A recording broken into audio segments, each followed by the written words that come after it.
Warren Zevon once sang about lawyers, guns, and money being what ailed America. President Obama is determined to cure what he sees as the gun problem, prepared to bypass any lawyer and use any amount of taxpayer cash to get it done. Looks like Zevon was right. Now, has Saudi Arabia opened itself up to becoming the next target of ISIS? And why execute dozens of people in this manner and at this time? Is this really the time for a certain POTUS possible to be dredging up what the husband did while the wife is running for office? And allow me to suggest a new way for candidates to hold press conferences. About 30,000 volts might do the trick. Get in, sit down, plug in, and hold on. Let's get back to work. The Hardline for Monday, January the 4th fires up right now.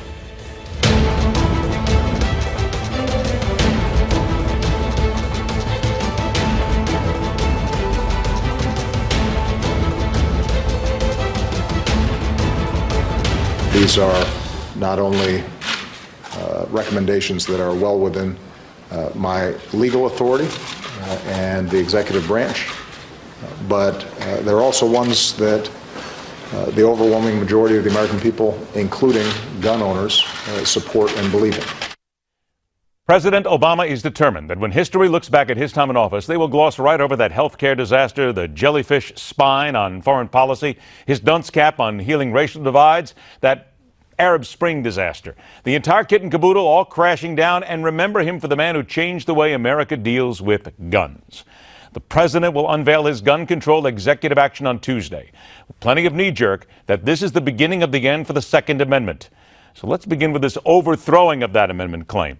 Our guest is an attorney with a specialty in firearms law, also the author of Infringed, designed for the gun owner to know the law and know your rights. Alexandria Kincaid joins us on the Hardline. Alex, thank you so much for being here, and we have got an awful lot to discuss in a short time to do it. So let's get right to the key question here.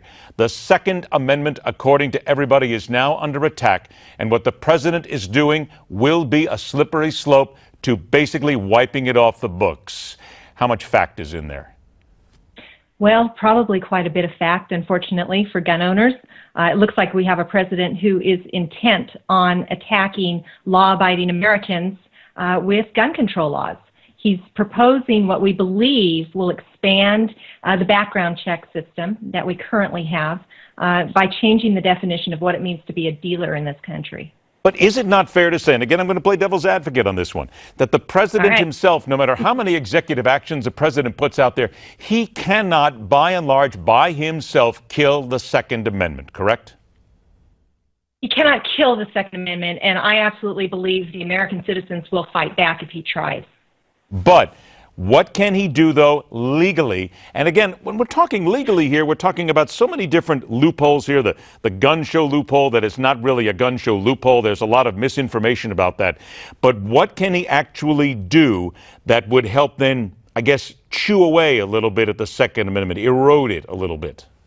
Well, right, and there's this constant erosion that's been going on since about 1934 in this country. The question of what he can legally do obviously isn't an easy answer, or he wouldn't be spending so much time and effort trying to figure out exactly what he can do. What he can legally do is say, I'm taking executive action, I'm the President of the United States, I've found a way to do this, and I'm going to redefine. This is what the suspicion is, and again, this is really speculation at this point, but it's speculation based on the comments that we have from the White House and other officials so far.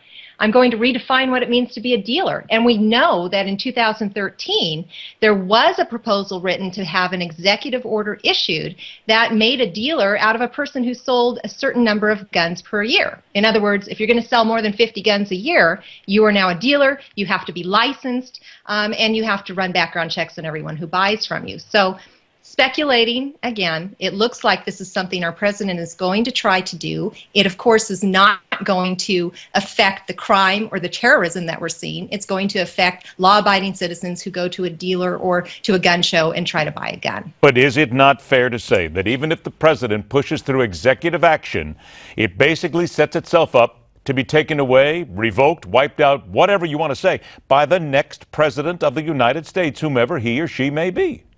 Not only the president, we have two other branches of government that can override this. But the problem is when he issues an executive order, it is the law until something else happens. And so that's scary to the American people. And I think what an executive order is or what executive action is one of those areas of law that is not clearly defined. It's very fuzzy. There's a lot of misinformation out there. And one interesting note is that we have had two proposals, and there's a third proposal right now in Congress by Senator Rand Paul to define what a president can and can't do by executive action. Both times so far that's failed. It would be nice to have a little bit more of a boundary and a limitation on what our presidents can do, because again, it is the law until it's overturned. Shaky ground for a president, and in some ways another emperor that has no clothes. That's the way it looks at the end of the day. Alexandria Kincaid, thank you so much for joining us.